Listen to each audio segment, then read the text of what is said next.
Okay, so our broadcast is starting for today. My name is Rita Larkins. I'm from the CIO's office at OSSI, and we will be presenting, along with other teams at OSSI, some important updates for SPED POCs. Joining us for today's presentation, we have a number of other OSSI staff: Jennifer Carpenter, Karen Morgan Donaldson, Victoria Glick, will be joining us to present in certain sections about updates for their teams. So let's go ahead and get started. Most folks are commenting that they are able to hear us. Okay, we're going to go ahead and get started. Okay, so for our agenda today, we're going to have some updates presented by Victoria Glick from the K12 team. We will be covering some monitoring, some compliance, some IDA updates, ESY, and then some announcements and reminders for everyone on the call today. So to go ahead and get started, we have our divisions of systems and supports, K12, and Victoria Glick is going to be presenting in this area for us today. Victoria? Good morning, everyone. I hope you're all safe and healthy. So we're going to talk about some key principles and takeaways that relate to mitigation of regression and recovery planning for our students with disabilities. Victoria shared on the PCSE webinar on the 1st of May these three key principles, one being LEA discretion and flexibility. Oh, hi, Victoria. Victoria, are you here? Can you guys hear me? Yes. Great. Okay, thanks. Sorry about that. Major technical difficulties. No problem. Okay, I'm going to slide back on mute, Victoria. Okay. Hi, everyone. I'm Victoria Glick. I'm with the K12 Systems and Support Group over at OSSI. Today, I am here with you wearing the policy hat of Christy Weaver-Harris in my work with Jen Carpenter around some of these guidance documents that we've been pushing out to all of you. OSSI, as you know, issued guidance in the form of 3 Part B documents, the foundation of these being the existing IDEA flexibilities and the supporting Department of Ed guidance. DOE has really charged state education agencies and LEAs to develop, to deploy equity, flexibility, and transparency in our work during this health emergency, which we're charging LEAs to apply to their regression mitigation and recovery planning that Jen mentioned. She and I discussed in the recent PCSB webinar last week. If you attended that session, this information is duplicative for you, but I am talking about it in the context today of the guidance that we issued. As Jen began speaking on, these key principles and takeaways were reviewed in that discussion, and I want to talk through them again here. These are 3 key principles within the guidance documents, and the following slides include information as it relates to these 3 key principles and their takeaways, and those are LEA discretion and flexibility, transparent communication with families, and data-driven efforts to address supports that our students need. With regard to LEA discretion and flexibility, the key takeaways in these following slides are that IDEA is built with flexibility, and that you are encouraged to partner with parents in your exercise of that flexibility. For transparent communication with students and families, we're charging you with identifying solutions for barriers to service delivery and to always document those team decisions and provide that document to families. And then with regard to data-driven efforts to address student needs for support, that being data-driven means that your decision-making is student-specific and that you should always be considering the receipt of educational benefit to students. And I just want to note here that it's really important to see the links that we've included in the following slides They are links to the foundational guidance, and it is key that you and your LEA leadership are familiar with these documents. They should guide your decision-making and serve as a foundation for transparent communication with your families. Feel free to link families to these as a beginning for your conversations. I'm going to move really quickly through a lot of the heavy content in these slides, and I would just ask that you use the slide deck as a reference tool and not try to take down, every piece of these in this discussion. Rita, I think we can move to the next slide.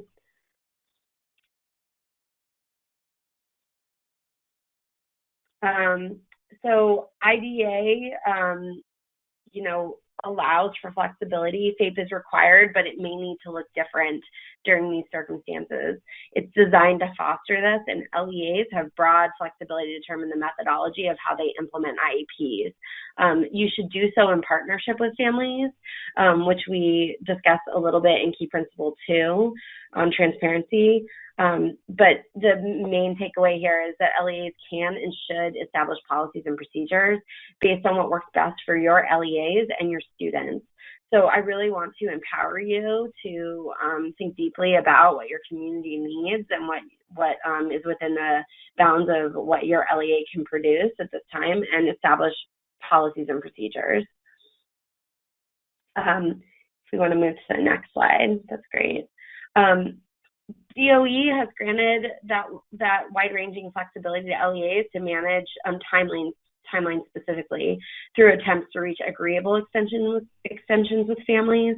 However, we recognize at OSSI that these agreements can't always be reached, and so our guidance includes information on how to document impossibility in your prior written notices.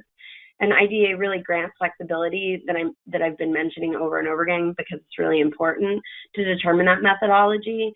And in instances where you have to make special considerations to deliver IEP services, LEAs have that flexibility to conduct an IEP revision through amendment. So a lot of you have asked me questions about, do I have to amend every IEP for every student with a disability? No, only if special considerations are necessary, and you can do that through the IEP amendment process. So as you can see, we're trying to use every avenue of flexibility that already exists in IDEA to reduce burden on you and on families during this time so that you can focus on service delivery. Next slide. Key Principle 2 is transparent communication with students and families. As I said before, your work should be solution focused and include documentation of team decision making. You're really charged with considering alternatives as an LEA, and those alternatives can be student specific and specialized, and formal and informal. Every little bit counts in this environment, and communicating that to families is key. Next slide. Distance learning plans are one way, but not the only way to document agreement with families on what services will be provided. Some LEAs are using these and some are not. I would charge you with talking to your neighbors through the SPED co-op if you're a member, or some of your colleagues across the system to see what kind of formatting they're using around distance learning plans. However, if your LEA decides to do this, be clear in writing to families about whether their child will receive certain services or what they won't, and talk about why those things are impossible with families. This might be an appropriate time to begin to communicate with families about how your LEA generally plans to focus on recovery for the whole student body and their individual students upon your return. Families are looking for information now on what is this going to look like in the fall? And although concrete plans may not be in place until after your LEA gets that information from the mayor on the 15th about phase 1 of our recovery in the district, this is a good opportunity to start thinking with families about now is not the be all end all. There's going to be a large scale recovery planning work in the future. Next slide, please. To wrap up our conversation here about transparency with families, you guys need to always be documenting at the LEA level what whether or not a family is refusing services. And remember that refusal of services during this time period is not a refusal for special education generally. It is simply a refusal to receive services during the health emergency. But you should also consider utilizing these activities on this slide to encourage participation. Meet families where they are. They are your new co-teachers, and they have significant home life limitations, as do our teaching professionals at this time. It's important that we collaborate across the system to make sure that we're making services available to the greatest extent possible to mitigate service losses on the front end. Next slide. Our third key principle is data-driven efforts to address students' evolving needs for support. Being data-driven ensures that the solutions and recovery planning are student-specific here. LEA should collect data now and should plan into the future for student-level data collection to determine student needs as the recovery unfolds. I've received questions from folks on the policy side about, like, how do I progress monitor right now? To the best of your ability is the answer. Progress monitoring and IEP progress reporting is really an IDEA tenet that informs future decision making. It also makes your students' records transferable should they have experienced mobility after this crisis ends and families seek their support systems in other jurisdictions. So it's important to remember that you're not just doing that for your future planning, but you're doing that for the child as well. Those systems remain available in SEDS, and I encourage you to continue to use them to the greatest extent possible. Next slide. LEAs should continue to consider student receipt of services in the context of their educational benefit in their recovery planning. This should include looking at these 4 key areas. The Department of Education has been clear that in the context of compensatory education, conversations should happen in these 4 key areas. I'm charging LEAs today with looking at their recovery planning in this context, because the more we do in recovery planning means the less students will need in terms of compensatory education, and that's a really important concept to integrate into your large-scale LEA recovery planning work. Student receipt of educational benefit should be the forefront of our thoughts about what services we're providing today and what services we will provide later across the district. And so that is a quick and dirty summary of the discussion that we had at a larger scale in the PCSB training last week. I would encourage you to look at these LEA guidance documents that OSSI has issued and are linked throughout, and also read through that OSEP guidance. It really sets a solid framework for those key tenets that I discussed: equity, transparency, and flexibility. And I'll turn it over to my colleague Karen Morgan-Donaldson to talk a little bit about the IDEA monitoring.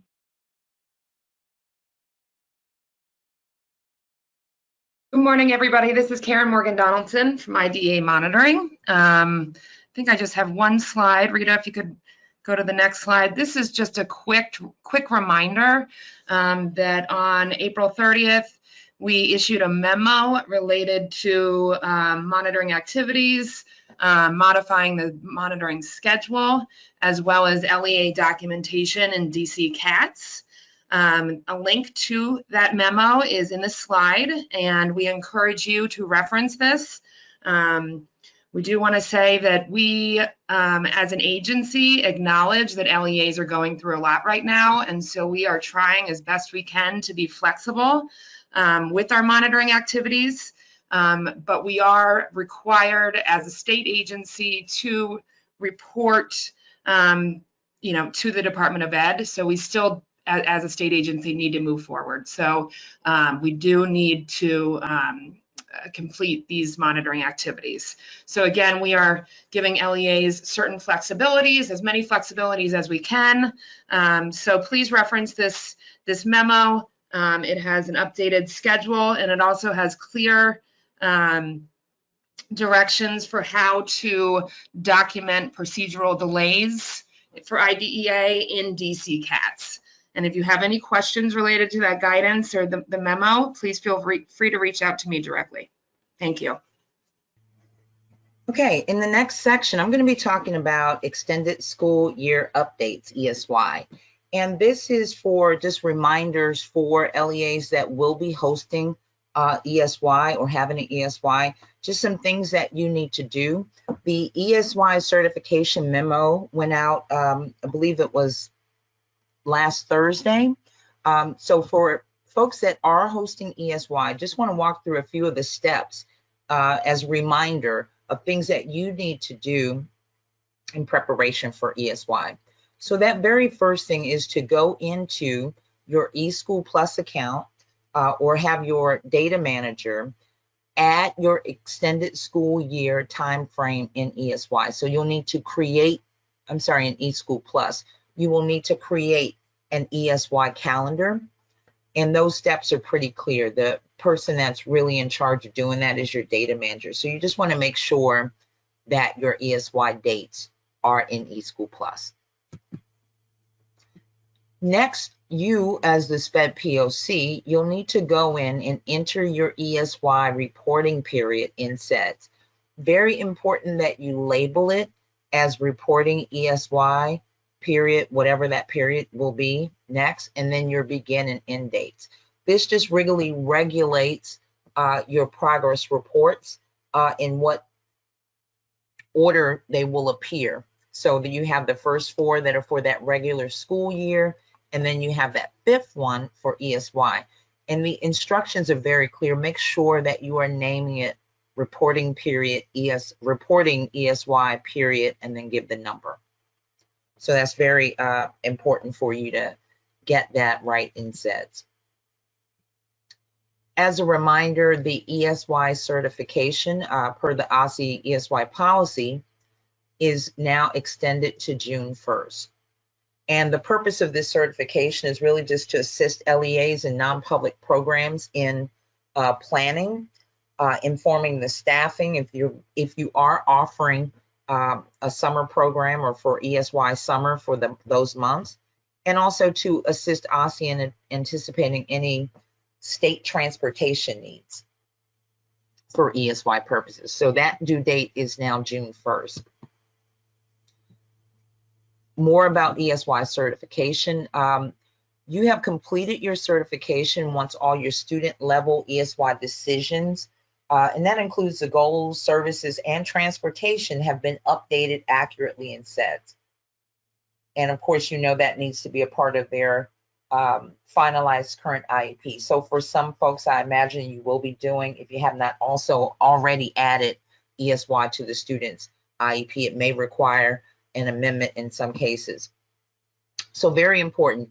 If you are providing on-site ESY, please be sure to enter your calendar and bell times. They need to be updated and accurately reflected in TOTE. So student demographics, eligibility, and ESY location information, that's also confirmed in TOTE. And then the transportation request for all students should also have been received in TOTE. All of that should be done by June 1st.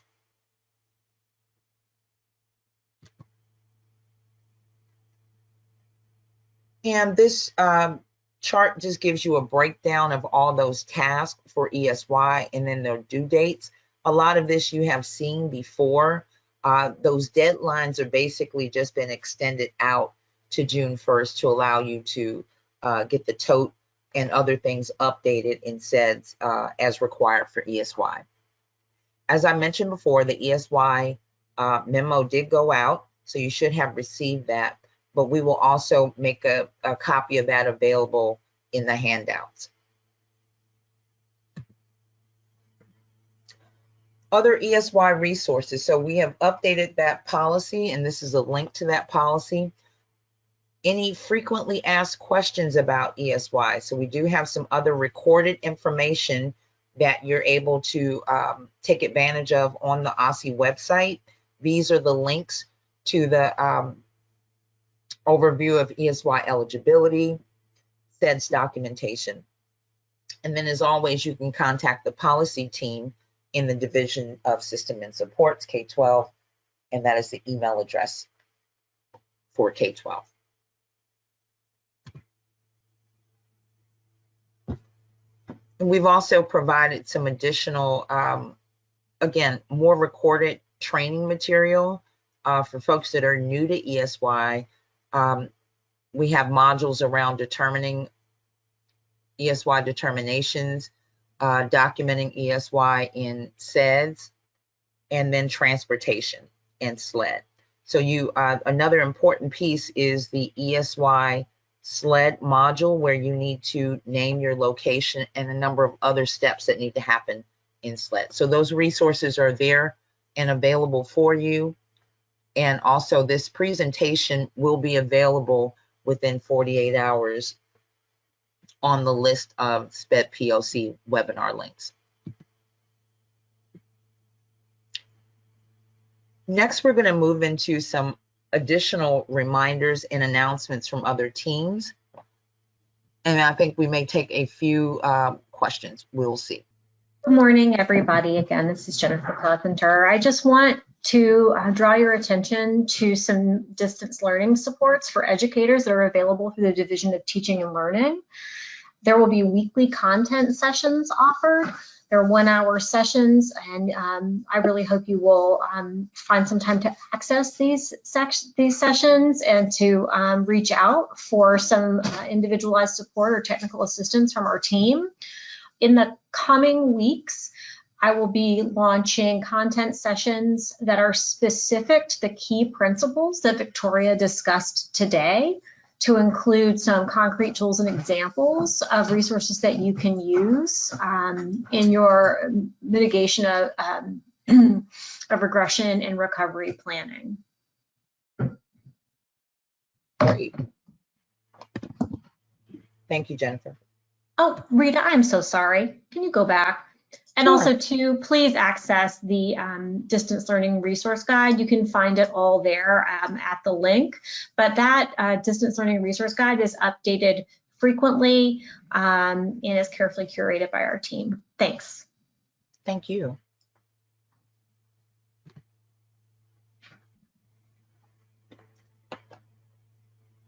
And next, Annette. Dr. Bartlett. Yes, good morning. Good morning. Training coming up next Tuesday for a bunch of different audiences, including special ed points of contact. Next Tuesday will be the kickoff of using the early access applications in CLIC for the 2021 school year, starting this fall. So some of this webinar is an introductory training that focuses on all 3 early access CLIC applications, the purpose of each, and how these apps can be a great source of data on your students who are pre-enrolled but not yet attending your schools.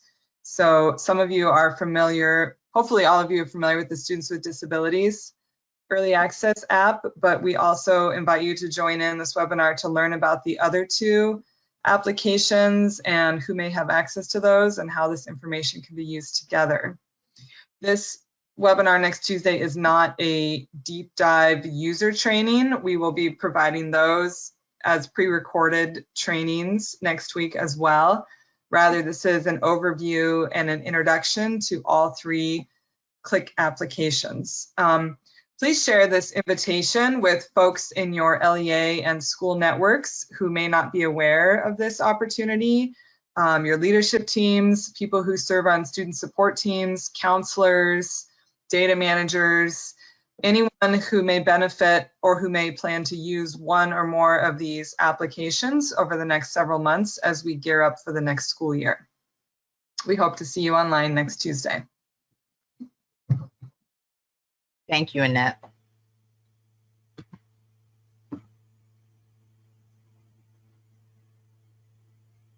And a shout out for the Teaching and Learning PD Bulletin that comes out on the first Tuesday of each month. If you are not already subscribed, it's not too late to subscribe in time to receive this Thursday's bulletin. This is a great resource to share with your colleagues who are in the school-based settings, teachers, service providers, other support staff, and leaders. It's the way that our teaching and learning division keeps you informed about upcoming professional development opportunities and other great resources.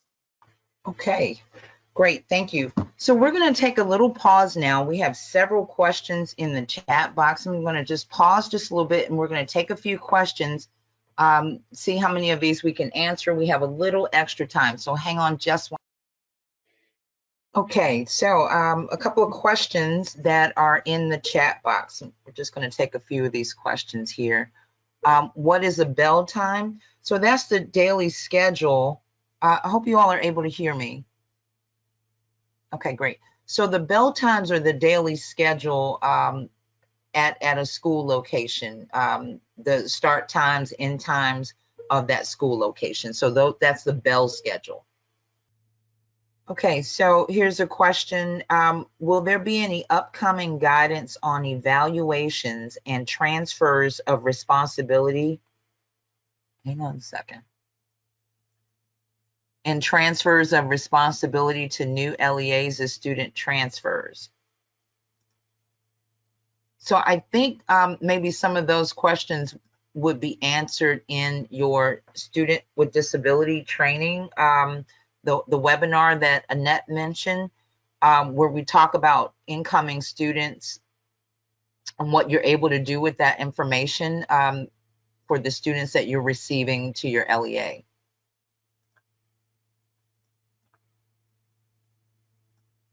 Rita, this is Victoria. Yes. I also wanted to note in response to that question that the LEA student transfer policy that is posted on OSCE's website and has been there for a number of years remains in effect. On page 4 of that document, it states the 2 different scenarios with regard to what new and old LEA's responsibilities are during the evaluation process when the student transfers between LEAs. And it differentiates between the date, whether or not the referral has taken place and nothing else versus referral and assessments have begun, and then the student transfers. So I would encourage you to look that policy up. If you Google OSCE IEP transfer policy, there it's actually titled the OSCE IEP process, individualized education process and transfer student policy, but it's easily found by Googling. I can drop it into the chat here too for ease. I'm receiving a lot of questions about that, but that's an item that's already in your LEA toolkit.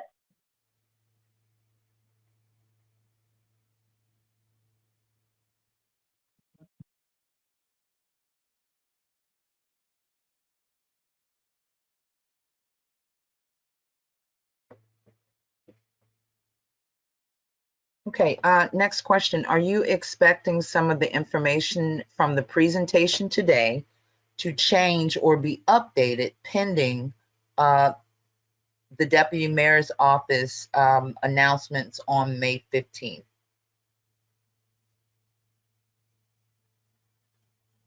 So I'll take that too. This is Victoria again.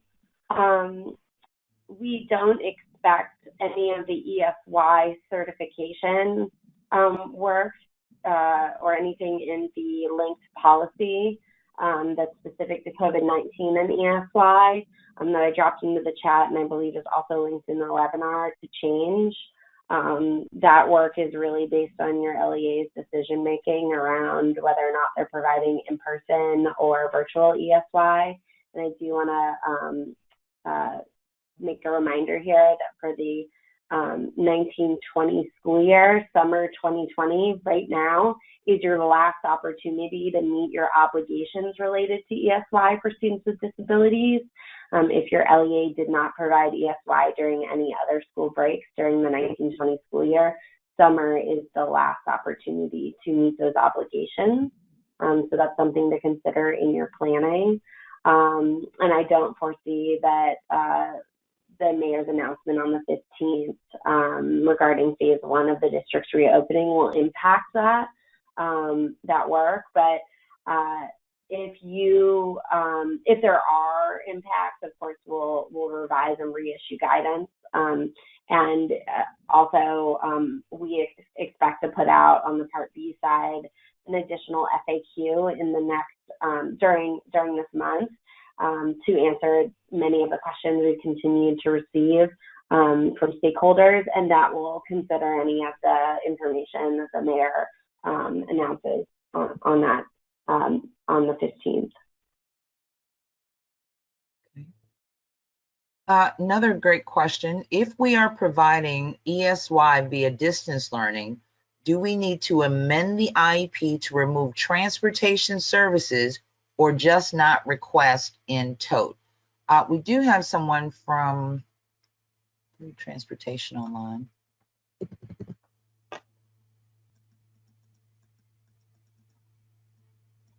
And I do believe there's an option in tote to designate that the student is eligible to receive the services, but is declining the service.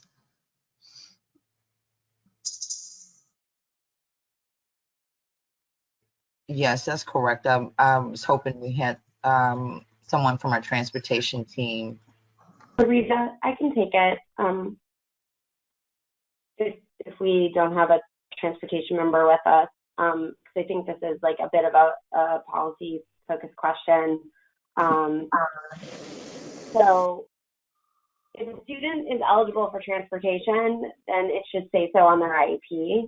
Obviously, if your LEA is only providing ESY through distance models, then you would not submit your TRF. And so that's sort of clarified in the ESY guidance memo, the guidance specific to COVID-19 that we just issued in lieu of the annual certification memo. So I would encourage you to read through that. It's important to ensure that students' IEPs continue to reflect what they are entitled to. And so if a child is typically eligible for transportation, then your IEP should reflect that. As Annette noted, SEDS does give you the option of saying whether or not transportation was taken advantage of or like elected to be received, however you want to phrase that. And that is where it would be a good option to state that students not receiving the service because we're providing this through distance learning models. And that's also a great way to document it in a mechanism that the parent will have in hand, so that they understand sort of like the gist of that these services are being provided virtually, and that's the expectation that everyone mutually understands, and that no transportation is going to be showing up at their house. All right, this is Wesley. That's correct. Can you all hear me? Yes. Okay, this is Wesley Forte, Associate Director for Data and Technology. The user can select no in total on the student profile for will the student use student transportation for ESY, even if they're using distance learning. So everything that she said was correct, ditto that. But just make sure on the student profile, you can just select no. And similarly, if your school decided to do transportation or start in-person services, then you would basically switch it back to yes and create the transportation request form.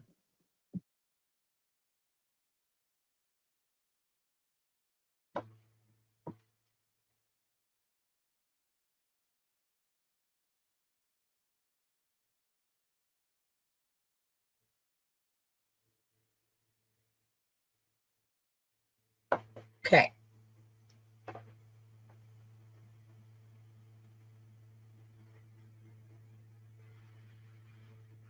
So we're going to take a few more questions. I think a lot of the questions were about how distance learning would impact transportation. I think we've addressed that.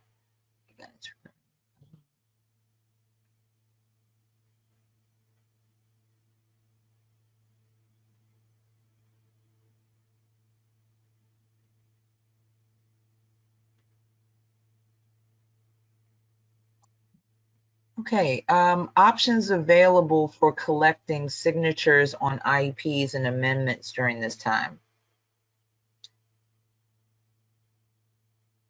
This is Victoria again. So our most recent guidance issued on April 15th. Question 1, it's the very first question on that document, speaks to the availability of the different availabilities for getting signatures. We state in that question that there are a number of ways you can do it. My personal favorite that I've been using has been pictures of signed documents, because we know our families often have cell phones but not computers or scanners or printers, as in my own household. And so we have been relying on photos of signed documents. And there are a number of other available options in that answer to question 1 on the April 15th, including e-signature mechanisms. There's an additional line from Department of Education guidance around e-signatures generally, that if you're using an e-signature platform like Adobe or DocuSign or any of the others, that your LEA needs to ensure that there are safeguards built into that programming around ensuring that there's person signing is the person from whom you're seeking the signature, meaning that there's like a password protect option. If you're familiar with those programs, you know that they require like a PIN setup and things along those lines. I will note also that some of the e-signature platforms are available for use in mobile apps, while others are not. Adobe Signature isn't, DocuSign is. There's another one that I think CCPS is using widely that is. So if you're deploying a full system e-signature platform, but there are some alternative options in that question that I would encourage you to use if you're waiting on your LEA administration to design something like that for a longer term.